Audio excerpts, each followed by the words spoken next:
My name is Lillian Carter. I'm 32 years old, and the worst thing my mother ever gave me wasn't silence, wasn't neglect, and it wasn't even disappointment. It was permission, given in front of a room full of people, to finally see her clearly.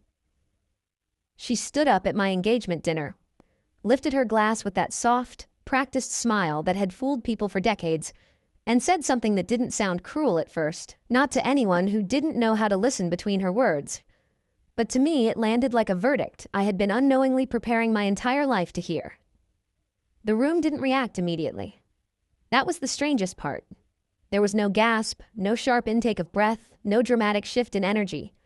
Just a pause. A quiet, almost polite pause, like everyone was waiting to understand whether what she had just said was supposed to be a joke or a misunderstanding, or something far more honest than anyone was comfortable admitting out loud. I remember noticing small things. The way my fiancé's hand tightened slightly around his glass. The way my cousin stopped mid-bite and didn't continue. The way the candlelight flickered against the wine glasses like nothing important had just happened. And I remember myself, how calm I looked. Because on the outside, I didn't break. On the outside, I didn't react at all. But inside, something shifted so completely and so quietly that I knew, in that exact moment, there would be no going back to the version of my life I had been living just minutes before. I didn't interrupt her. I didn't defend myself. I didn't ask her to explain. Because the truth is, when something has been building for years, when it has been layered into your life so gradually that you stop noticing the weight of it, the moment it finally reveals itself doesn't feel like a shock. It feels like recognition. And recognition is far more dangerous than surprise. Because surprise can be dismissed. Recognition cannot. I stood there, listening to her finish her toast, feeling every word settle into place like pieces of a pattern I had been pretending not to see, and by the time she sat back down, smiling softly as if she had just said something loving, I understood something with absolute clarity. Some moments don't destroy your life. They expose it. I didn't make a scene. I didn't cry. I didn't even raise my voice. I simply placed my napkin beside my plate, stood up, and walked out of the restaurant before anyone could decide whether to stop me. No one followed me immediately. And that told me everything I needed to know. By the time I reached the parking lot, the night air felt different, like I had stepped out of a room where I had been holding my breath for years without realizing it. I sat in my car for a long time before turning the key. Not because I didn't know what to do next, but because for the first time in my life I understood that whatever I chose to do next would belong entirely to me. By morning, my phone was full. Missed calls, messages, voicemails stacked one after another like urgency could somehow rewrite what had already been said. I didn't open them, because none of them mattered more than the one thing I already knew. But before I tell you what she said and what happened after I walked out, I want to ask you something. Where are you reading this from right now? What time is it where you are? And what does the world look like outside your window? Because I've learned something about stories like this. They travel further than we expect. And sometimes they find people who were never meant to stay silent in the first place. 9 months earlier, my life looked stable from the outside. That's always how it starts. I lived in a 2-bedroom apartment just outside Denver. The kind of place that looked clean and intentional but felt, if you paid attention, like it was being held together by routine rather than peace. I worked as a project coordinator for a mid-sized logistics company, a role that required precision, patience, and the ability to solve problems that technically belonged to other people before they became expensive enough for someone to care. I was good at it, not because I loved the work, but because I had spent most of my life becoming the kind of person who notices what others ignore. At work, that made me valuable. At home, it made me necessary. And there is a difference between those two things that I didn't fully understand until much later. My mother, Diane Carter, believed in appearances the way some people believe in structure. Not rigidly, not aggressively, but completely. She didn't demand perfection, she curated it, which meant that every problem in our family wasn't solved. It was softened, reframed, or quietly handed to someone else to manage before it became visible. That someone else was usually me. My younger sister Ava was 27 and had mastered a different survival strategy. Where I became reliable, she became untouchable. She moved through life with a kind of selective attention that allowed her to avoid responsibility without ever being directly confronted about it. And my mother let her, because it was easier to rely on one dependable daughter than to challenge another one who had learned how to disappear at the right moments. By early spring, my life had become a series of small accommodations that felt harmless on their own. A phone call during lunch to fix something my mother didn't understand. A weekend visit that turned into handling paperwork no one else wanted to deal with. A late-night message from Ava asking if I could just quickly look at something, which was never quick and never optional in the way it was presented. None of it felt dramatic. That was the problem. Because when something doesn't feel dramatic, you don't question it. You adapt to it. You normalize it. You build your life around it until one day you realize your life is no longer entirely yours. My best friend, Marcus Hale, never let me forget that. He had a way of listening that made it impossible to hide behind your own explanations. When I told him about my family, he didn't react with shock. He reacted with clarity. He once told me, very calmly, that I wasn't being supportive. I was being absorbed. And at the time, I laughed it off, because calling it support made me feel strong. Calling it absorption made me feel weak. And I wasn't ready to see myself that way. Not yet. 9 months earlier still felt manageable, which is the most dangerous version of a life you are slowly losing, because nothing inside it looks broken enough to demand change, and everything inside it works just well enough to convince you that you are overreacting whenever a thought appears that maybe, just maybe, this is not what your life is supposed to feel like. The pattern was not obvious all at once. It never is. It builds quietly, through repetition, through small decisions that feel logical in isolation and irreversible in accumulation, until one day you are no longer choosing your role, you are performing it. In my family, I was the one who handled things. Not in a formal way, not in a way that anyone ever acknowledged as responsibility, but in a way that became expected so completely that it stopped being noticed. If something needed to be scheduled, I did it. If something needed to be clarified, I called. If something went wrong, I fixed it before anyone else even understood that there had been a problem. And the strange part was that no one ever asked me directly. They didn't need to. Because expectation, once established, does not require instruction. It requires only silence. A silence that assumes you will step in. A silence that waits just long enough before someone says, "I thought you might already be handling that." And most of the time, I was. Not because I had agreed to it, but because it was faster, easier, and far less exhausting than explaining why I wouldn't. Marcus saw it more clearly than I did. He had met my mother twice and my sister once, and that had been enough. Your family doesn't rely on you. He told me one night as we sat in my apartment, takeout containers open between us, the TV playing something neither of us was watching. They outsourced themselves to you. I remember laughing at that, because it sounded dramatic, and I had spent years convincing myself that nothing in my life was dramatic. "It's not like that," I said, even though part of me already knew it was. "They just trust me to handle things." Marcus didn't argue. He just looked at me in that quiet, steady way of his, and asked a question that stayed with me longer than anything else he had ever said. "When was the last time they handled something for you?" I opened my mouth to answer, and then stopped because I couldn't think of anything. Not one moment. Not one situation where I had been overwhelmed, and someone in my family had stepped in without being asked, without making it feel like a burden, without reminding me later that they had done me a favor. The silence that followed that realization was heavier than any argument could have been. And still, I didn't change anything, because awareness does not automatically create action. Sometimes it just creates discomfort. And discomfort, if you are used to it, is easy to ignore. The shift began at work, not because work changed, but because I did. There was a Monday in late spring that should have been ordinary, the kind of day that blends into every other day when your life is built around managing other people's expectations, but instead it became the first crack in something I had believed was stable. I arrived early, as usual, reviewed schedules, cleared overnight emails, adjusted 2 delivery timelines that had been set incorrectly by a vendor who would never admit fault unless someone forced them to. It was all routine, controlled, predictable, until 10:15 when my phone lit up with my mother's name. I ignored it, not intentionally, just reflexively. Because I was in the middle of something, because I told myself I would call her back in 10 minutes, because for once I allowed something else to take priority. Then she called again, and again. And then a message came through. Call me when you can. It's important. Important. That word had always been enough. Important meant immediate. Important meant drop everything.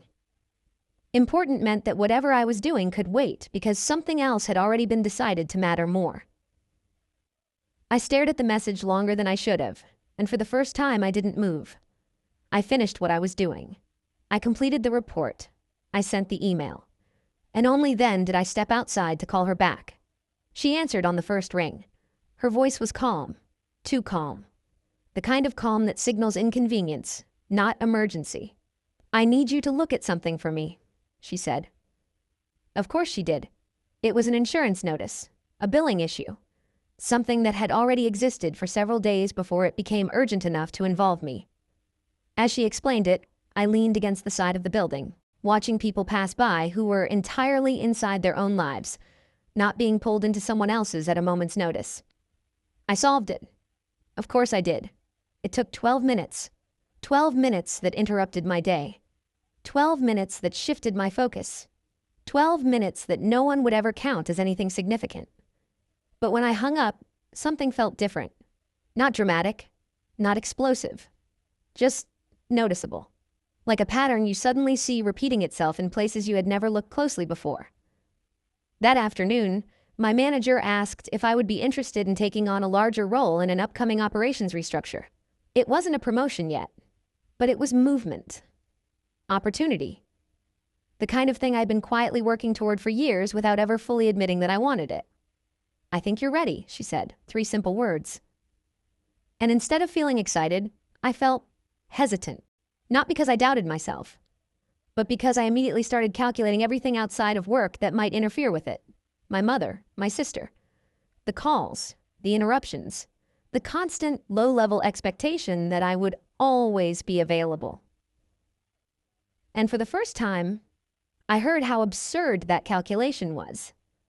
Because none of it was supposed to be part of the equation. My life was not supposed to be something scheduled around other people's inability to manage theirs. That night, I told Marcus about the offer. He didn't congratulate me right away. He just listened.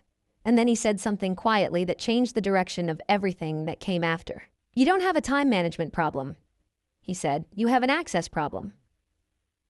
I frowned. What does that even mean?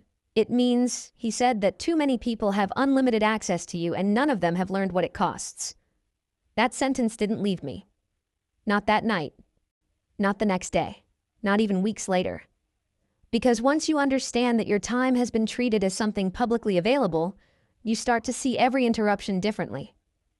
Every call, every request, every quick favor that isn't actually quick and isn't actually optional. And once you see it, you cannot unsee it. The next Sunday dinner made that impossible to ignore. I arrived at my mother's house with nothing in my hands for the first time in years. No documents, no groceries, no quiet tasks already completed before I walked through the door. Just myself. And the absence was immediate, visible. My mother noticed first. She didn't say anything directly, but her eyes moved briefly to my empty hands, then back to my face, as if recalibrating something she hadn't realized she was relying on. My sister arrived 20 minutes late, laughing about something unrelated, completely untouched by the idea that time, responsibility, or expectation might apply to her in the same way it applied to me. Dinner started. Conversation moved. And then, without warning, my mother mentioned a letter she had received. She didn't ask for help. She didn't assign it. She just mentioned it, left it there, in the space between us, and waited. The silence stretched, long enough to become uncomfortable, long enough for the old version of me to step in automatically, to fill it, to resolve it before anyone had to ask. But this time I didn't move. I took a sip of water. I asked an unrelated question. I let the moment pass. And in that small, almost invisible decision, something shifted in the room. Not dramatically, not openly, but enough. Enough for my mother to eventually say, "I'll take a look at it later." As if that had always been an option, as if she had never needed me to do it in the first place. As if the entire structure I had built my role around had not just revealed itself to be flexible. That was the moment I understood something I should have realized years earlier. I had not been assigned this role. I had accepted it. And what can be accepted can also be refused. I left that night with a feeling I couldn't quite name yet. Not freedom, not relief. Something quieter, something steadier, like the first step away from a version of your life that no longer fits, even if you haven't fully decided where you're going next. And I didn't know it yet, but that step was the beginning of everything that followed. By the time my engagement dinner arrived, the shift inside me had already happened, even if no one else could fully see it yet, because the most important changes in a person's life rarely announce themselves out loud. They settle quietly beneath the surface, rearranging what you will tolerate long before you say a single word about it. From the outside, everything still looked the same. The venue was elegant without trying too hard. Warm lighting, long table, soft conversations building as people arrived. The kind of evening that suggests stability, celebration, a future that is already agreed upon by everyone present. I had chosen it carefully. Not for my family, but for myself. That was the difference. Marcus was there early, leaning back in his chair with that calm awareness of his, watching everything the way he always did. Like he was not just present in the moment, but slightly outside of it, already anticipating how things might unfold. My fiancé Daniel stayed close to me, steady, attentive, the kind of presence that doesn't demand attention but anchors you without asking. And for a while it worked. For a while, the evening belonged to me. Conversation flowed. People laughed. Stories were shared that had nothing to do with obligation, nothing to do with expectation, nothing to do with the version of me my family had built their comfort around. It felt real, and that was exactly what made it fragile. My mother and sister arrived later than everyone else. Not dramatically late, just enough to shift the rhythm of the room. My mother entered with that familiar softness, smiling, composed, taking in the space as if assessing whether it reflected well on her, while my sister followed with the same casual detachment she carried into everything, already half distracted, already somewhere else in her mind. I stood up to greet them, introduced them, watched the room adjust around their presence, and almost immediately I felt it, that subtle pressure, that quiet rebalancing of attention, like the center of the evening was being tested. Not taken, just tested. Dinner moved forward, plates arrived, conversations overlapped. Marcus kept an eye on me without making it obvious. Daniel's hand rested lightly against mine under the table, and for a while my family stayed within the edges of the evening, not pushing, not demanding, just existing in a space that wasn't built around them. But people like my mother don't stay on the edges for long. They don't know how. It started small. A comment here, a correction there, a subtle reframing of a story someone told about me, shifting the tone just enough to remind the room that she had known me longer, that her version carried more weight, more authority. No one challenged it. Why would they? It didn't sound cruel. It never does. That's what makes it effective. And then came the moment. It didn't arrive loudly. It didn't demand attention. It simply happened. My mother lifted her glass. Not high, not dramatically, just enough. And the room quieted naturally, the way rooms do when someone who carries quiet authority decides to speak. She smiled, looked around, and then looked at me. And in that moment I felt it before she even said a word. That shift, that familiar, almost imperceptible tightening in the air. As if something had just crossed a line that only I could see. "I think," she began softly, "that it's important on nights like this to be honest." The word landed heavier than it should have. Honest. Such a simple word, such a dangerous one in the wrong hands. She continued, her voice calm, measured, almost gentle. "Lillian has always been dependable." A few people nodded. Of course they did. That part was true. She's the kind of person who makes everything work, who holds things together. More nods, more quiet agreement. And then she paused, just long enough, just precisely enough, for the room to lean in without realizing it. But sometimes, she said, still smiling, when someone spends their whole life being useful, you have to wonder if that's all they really know how to be. Silence. Not immediate, but spreading, slow, uneven, like something sinking into the room piece by piece. She's built her life around fixing things.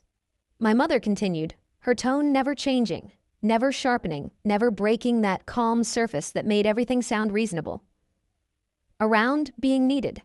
And I suppose, I worry that she doesn't actually know how to exist when no one needs her. No one interrupted, no one moved, because it didn't sound like an attack. It sounded like concern, thoughtful, reflective, even loving, if you weren't the one hearing what was underneath it. She's always been this way, she added quietly.